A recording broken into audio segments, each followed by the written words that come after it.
Nagar Kurnool parliament సభ్యులు chairman గారికి మా తమ్ముడు జూన్ 4 నాడు కాబోయే ఎమ్మెల్సీ నవీన్ కుమార్ రెడ్డికి వేదిక మీద ఉన్న పెద్దలందరికీ వేదిక ముందున్న మా నల్లమల్ల పులిబిడ్డలైన మా పేరు పేరుగా అందరికీ హృదయపూర్వక నమస్కారం. ఇవాళ అచ్చంపేటలో మీ జోష్ చూస్తుంటే మీ ఉత్సాహం చూస్తుంటే ఈ ఎలక్షన్ ర్యాలీ ఎక్కడైతే లేదు.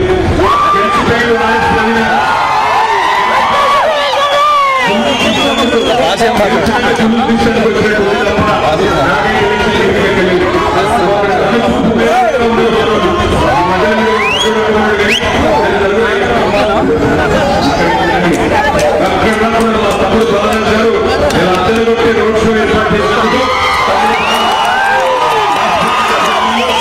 అచ్చంపేట టీఆర్ఎస్ పార్టీ కార్యకర్తలందరికీ కూడా హృదయపూర్వక ధన్యవాదాలు. నాకు నిజంగా ఆశ్చర్యం. మీరేమని అనుకోవాలి, నేను పైన చెప్పుకున్న పర్లేదు కానీ బంగారం వచ్చి బాలరాజును పోగొట్టుకున్నారు మీరు. మరి 5 నెలల కింద మోసం జరిగింది. ఏ మోసం జరిగింది? అరిచేసిన వైకుంఠం చూపెట్టిండ్రు, ఇష్టం వచ్చిన నోటికి వచ్చిన హామీలు చెప్పిండ్రు. వెంబడము 2 లక్షలు తెచ్చుకో నేను మాఫీ చేస్తాను, డిసెంబర్ 9 సంతకం పెడతా,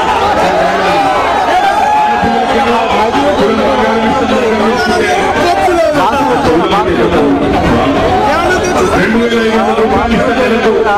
ముసలికేమో 4000.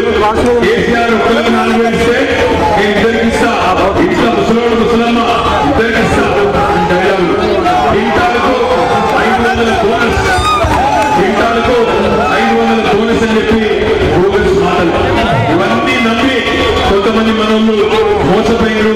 అనవసరంగా ఆనాడు జరిగిన ఎన్నికల్లో, శాసనసభ ఎన్నికల్లో అచ్చంపేటలో మన అభ్యర్థి భూల బాలరాజు గారు దురదృష్టవశాత్తు ఉండకపోయినా ఈ 5 నెలల్లో ఏం జరిగింది దయచేసి ఆలోచించమని కోరుతున్నాను. ఈ 5 నెలల్లో మన తెలంగాణ బాగుపడ్డదా లేదా ఎంతకు పోయిందా ఆలోచించమని ఈ 5 నెలల్లో మీరు గమనించండి.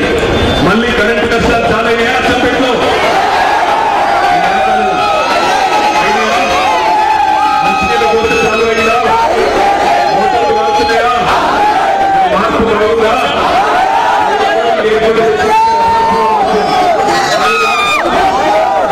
అందుకే కేసీఆర్ గారు అచ్చంపేట వచ్చిండు, బాలరాజు కోసం ప్రచారం చేసి ఏం చెప్పిండు? మోసపోతారు, మోసపోతే మోసపడతారు అని చిల్లర చెప్పినట్టు చెప్పిండు. విన్నాం మనం.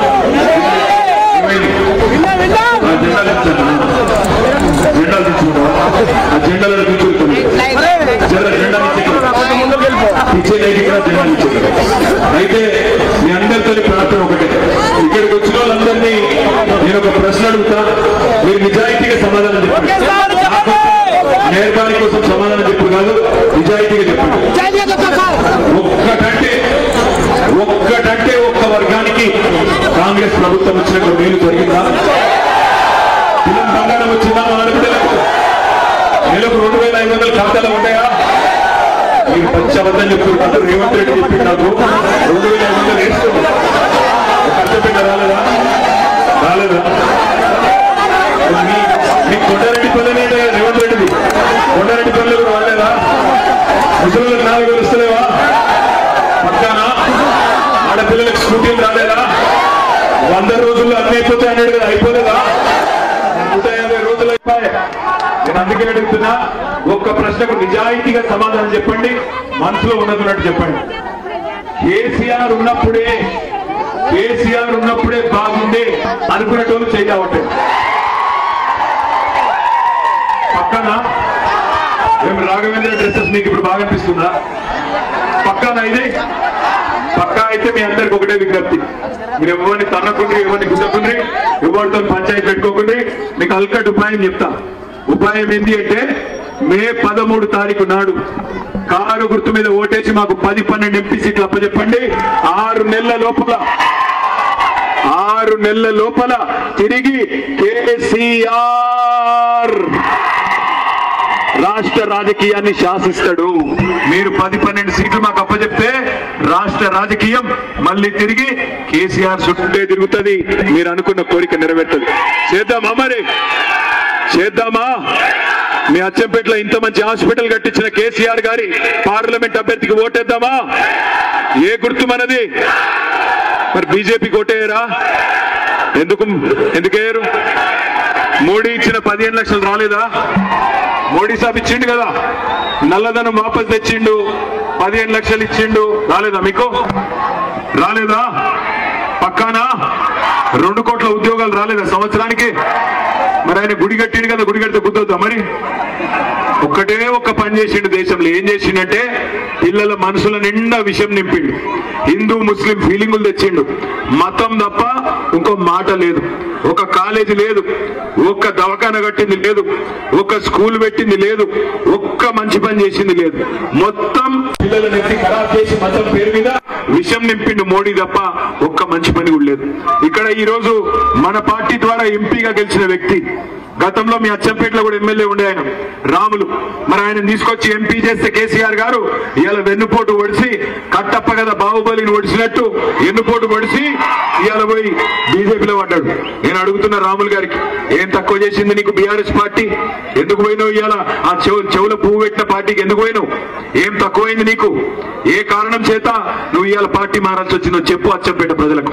నేను ఒకటే అడుగుతున్నా, ఏం బీకిండు మోడీ 10 ఏళ్లలో? ఎందుకు పోయినావు బీజేపీలకు? ఎందుకు వేయాల మోడీ కోటు? రాజ్యాంగం రద్దు చేస్తా, దళితుల రిజర్వేషన్లు, ఎస్టీల రిజర్వేషన్లు, మైనారిటీల రిజర్వేషన్లు, అగ్రవర్ణాల్లో ఉండే పేదల రిజర్వేషన్లు రద్దు చేస్తున్నా అంటే మోడీ నచ్చిందా రాములన్నా నీకు? ఎందుకు నచ్చిండు? 10 ఏళ్లలో ఏమి చేయనందుకు నచ్చిందా? ఏ కారణం చేత నచ్చిండు? ఎందుకు వేయాలి మోడీ కోటు? 10 ఏళ్లలో అన్ని పిరం చేసినందుక? నూనె పిరం చేసిండు, చింతపండు పిరం చేసిండు, పప్పు ఉప్పు కూరగాయలు అన్ని పిరం చేసినోడే నరేంద్ర మోడీ. 60 రూపాయల డీజిల్ ను 105 రూపాయలు చేసిండు, దాంతో మొత్తం అన్ని వస్తువులు పిరమైంది.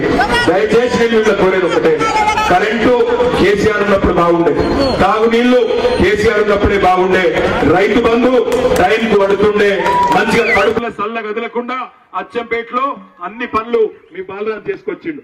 బంగారం లాగా హాస్పిటల్ కట్టిండు, ఊరూరికి రైతులకు సేవ చేసిండు. సరే, జరిగింది మోసం.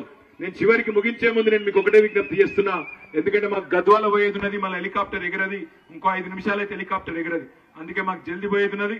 ఏమనుకోకుండా ముగించే ముందు నేను ఒకటే విజ్ఞప్తి, మనం 5 నెలల కిందట కాంగ్రెస్ చేతిలో మోసపోయినాం, ఇది వాస్తవం. మోచేతికి బెల్లం పెట్టినరు, నోటికొచ్చినట్టు డైలాగులు కొట్టినరు, ఓట్లు వేయించుకున్నారు, ఇవాళ పత్తా లేరు. జాబ్ క్యాలెండర్ అన్నారు, ఇంకోటి అన్నారు, ఏది దిక్కులేదు.